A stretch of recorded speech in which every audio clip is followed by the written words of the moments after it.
Local news on WIFO. It's time now for the latest in local news. In the news, the sad saga of former head football coach and athletic director Jody Grooms and his wife Sharon Grooms, the former sponsor of the Wayne County High School cheerleading program, finally coming to an end. First arrested, then indicted, and now pleading guilty Wednesday afternoon in Wayne County Superior Court to felony theft. Sharon Grooms pleads guilty to 3 felony counts. Jody Grooms to 1 felony count involving a fake raffle that he held and pocketed the money and did not deliver on the prizes, instead paying off the winner $1,000 with a check from the athletic department signed by the high school principal. Both in court Wednesday with their attorneys from out of town. Superior Court Judge Stephen Scarlett on the bench addressing both defendants and making certain that their guilty pleas were freely and voluntarily given. Yes, sir. And therefore, by either reads this petition to go over them with your lawyer, you understand that you have certain rights and that you may give up those rights by the entry of the guilty plea this afternoon, Ms. Grooms? Yes, sir. Mr. Grooms? Yes, sir. Include those rights that you're waiting to give up this afternoon is the right to a trial by jury, the presumption of innocence, the right to confront witnesses, the right to subpoena witnesses, the right to testify and offer other evidence, the right to have assistance of counsel during trial, the right not to incriminate yourself, and remain silent, not enter the plea. At this time, you will be entitled to a jury trial. You understand that you're waiting to give up all those rights today. Yes, sir. Mr. Grooms? Yes, sir.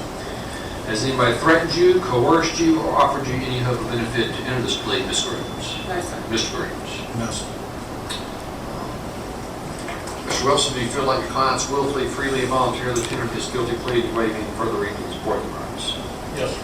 Yes, sir. And Ms. Young, do you feel like Ms. Grooms is willfully, freely, and voluntarily tendered her guilty plea to waive any further reading of her supporting rights? Yes, Your Honor. Now, Ms. Grooms, Mr. Johnson is going to inform the court and yourselves of 3 things. He's going to inform us of the factual basis for the court to entertain this plea, that is, what he expects the evidence to show if the case went to trial and prove guilt beyond a reasonable doubt that you did in fact commit these offenses as alleged in this indictment. Secondly, he's going to inform the court, the sentencer, inform you the sentencing range that you could receive or could have received if your case went to trial and you were convicted of these offenses. And thirdly, he's going to recite to us the terms of the negotiated plea, that is the recommendation for your sentence. Mr. Johnson. And before the guilty pleas were entered, the judge asked the prosecutor, Assistant DA John B. Johnson, what the evidence in the case would be if there were to be a trial in this case. Second, the plea, she would face a sentence of 3 to 45 years. Mr. Grooms would face a sentencing range of 3 to 25 years, I believe. This is a case, Judge, that arose here in Wayne County. Ms. Grooms at the time was the supervisor or the head of or in charge of the cheerleaders here in Wayne County as part of her duties. Mr. Grooms was a football coach here, and I believe athletic director. On or about May 18th, 2015, when people were, parents were coming in and making deposits of money in order for their children or their girl child to be a cheerleader. Mr. Anthony Cook came in and gave $1,200 to Ms. Grooms in cash money. That money was not receipted, nor was it turned in to the school board based on any records that can be found. Mr. Cook was not given a receipt at that time. We would expect the evidence to show that on that same day, that a Christy Wireman, W-I-R-E-M-A-N, C-H-R-I-S-T-Y, Christy Wireman, gave again $1,000 United States currency cash money to Ms. Grooms. That money also that day was not, no receipt was given, and that money was not subsequently deposited into the account that Ms. Grooms was responsible for. We would also expect the evidence to show that on May 18th, 2015, Ms. Peggy Dukes, who made a $1,000 cash payment to Ms. Grooms, and again, that particular cash money did not make it into the deposit or the account that she was responsible for, and no receipt was given for that. That would be just generally the substance of all that happened here in Wayne County. As to the conspiracies to defraud the political subdivision, those 2 counts, we expect the evidence to show that in count 4, that on December 31st, 2015, Mr. Grooms conspired with Ms. Grooms to defraud Anthony Cook of $1,200, and based on their official capacity and called Mr. Cook on the phone, advising him that his account with Wayne County Cheerleaders was paid in full, even though a receipt had not been given for the receipt of $1,200, and tried to make sure that Mr. Cook did not report that or go any further with his questioning of that. He did the same thing on or about October 1st, 2015 with Ms. Peggy Dukes, telling her that her account had been paid in full, also knowing that that had not been done, and subsequently the school boards had to cover those two amounts. As to the theft by taking, we would expect the evidence to show that on or about December 31st in 2015, Mr. Grooms had established a raffle that had been approved by by the superintendent, but not by the Board of Education. And in that particular case, people sold tickets, and cash money in the amount of $1,800 went to Mr. Grooms, or Coach Grooms, and that money was in his custody and did not make it by receipt or in any way deposited into the account that he's responsible for putting it in there. In that particular case, there was a winner to that raffle, and since there was no money in the account to cover it, the school board had to work out a payment agreement to that person who had won that particular raffle. We would expect that, and again, that occurred, those things occurred here in Wayne County. Our plea agreement in this particular case is that as to Ms. Grooms, she will be sentenced to 5 years on each of the theft counts, allowed to serve that on probation. They will be served concurrently with each other. It will be a first offender sentence. You'll read the first offender. The special conditions of probation, other than the standard ones that the probation will tell you about, but the special conditions of probation, which if they're violated can result in a revocation in full of her sentence, is a $1,500 fine plus costs. They are not to consume alcohol or illegal drugs in this particular case. Community service of up to 100 hours at the discretion of probation, and the curfew of that sentence, they are still prohibited from certain firearms and other prohibited weapons. And when we come back, we'll hear the Grooms enter their guilty pleas, go through the sentencing. Again, we'll hear from the Assistant DA, John B. Johnson, who explains that the sentencing is going to take place sometime between now and June 26th. We'll be back with all that after these commercial messages, so please stay tuned.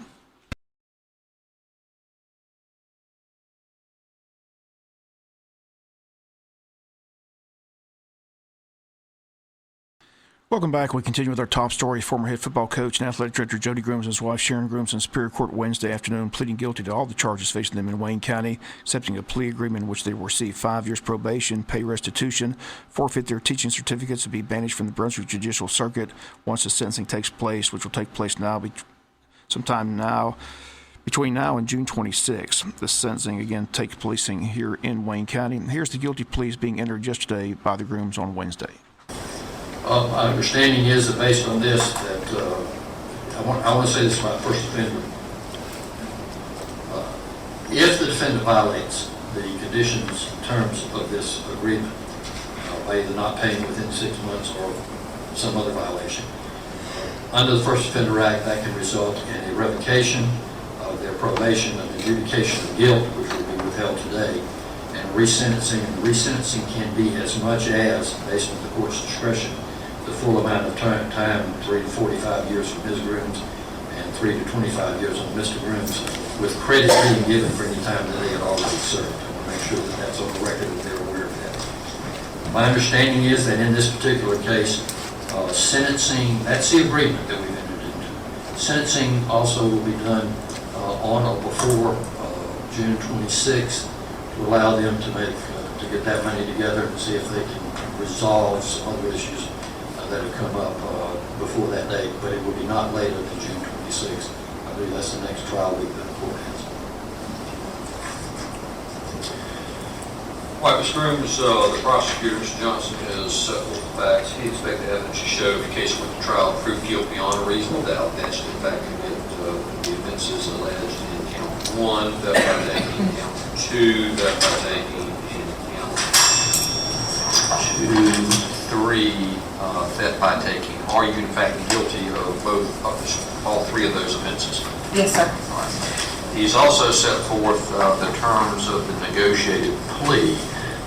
That's the recommendation for your sentence. Is that what you've agreed to? Yes, sir. Do you have any questions about anything? I do not. All right. Now, Mr. Grooms, you heard the prosecutor set forth the facts. He expected evidence to show the case went to trial proved guilty beyond reasonable doubt that you did in fact commit the offenses as alleged in count 4, conspiracy to commit conspiracy to defraud a political subdivision, count 5, conspiracy to defraud a political subdivision, and count 6, theft by taking. Are you in fact guilty of all 3 of those counts? Yes, sir. All right. He's also set forth the terms of the negotiated plea. Is that what you've agreed to? Yes, sir. Do you have any questions? No, sir. Court finds there is sufficient factual basis for the entry of these pleas. The defendants are willfully, freely, and voluntarily tendering them. Let the same be.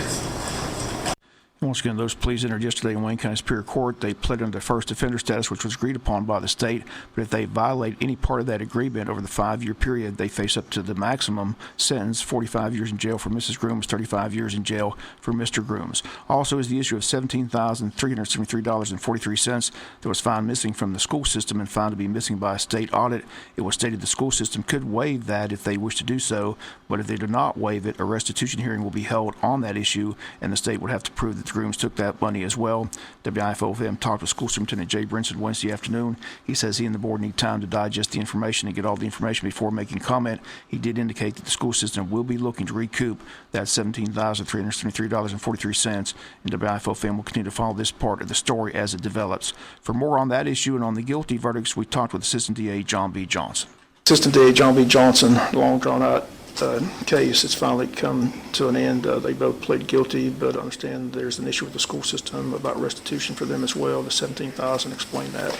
Well, first of all, let me go back and make sure everyone understands, Bob, that there's a plea agreement in this case, and that agreement will be put into effect not later than June 26th. There is restitution that has to be paid that's been agreed to by both Ms. Grooms and Mr. Grooms, and there's a fine that each one of them has to pay. Now, as to the $17,343, in the school system there was equipment was purchased by the school system for the cheerleaders. I believe that's the understanding I have.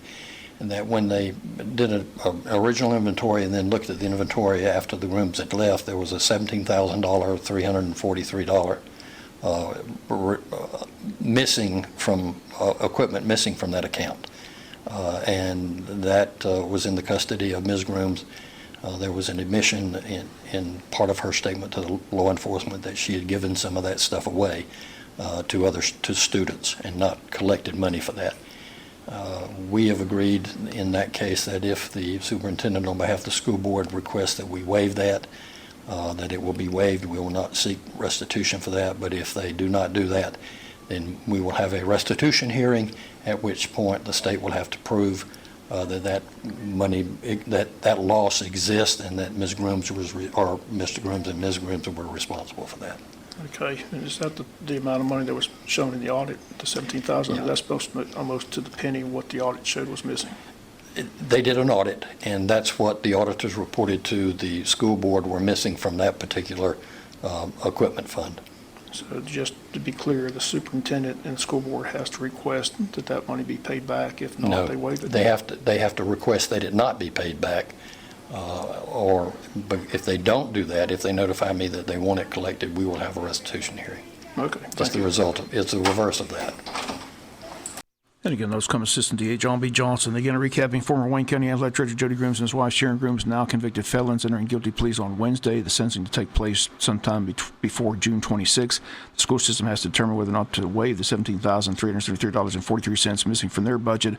If they don't waive that, a restitution hearing will be set up, and evidence will be presented by the state to show the Grooms took that money as well. Again, WIFO will continue to follow that story as it develops. We'll be back with a few final news notes after this word from our sponsor and the commercial messages, so please stay tuned.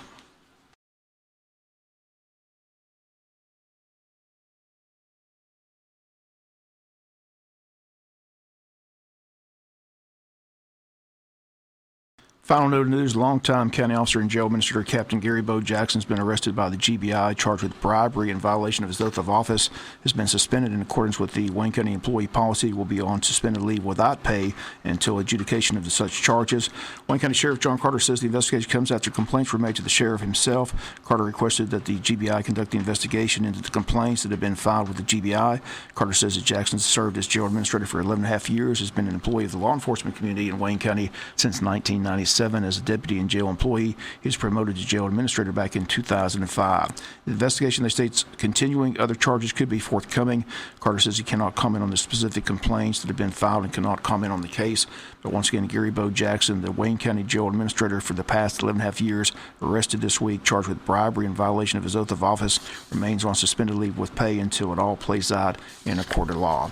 That's going to do it for latest in local news. Sports comes your way in a few minutes. Bob Morgan saying have a great day.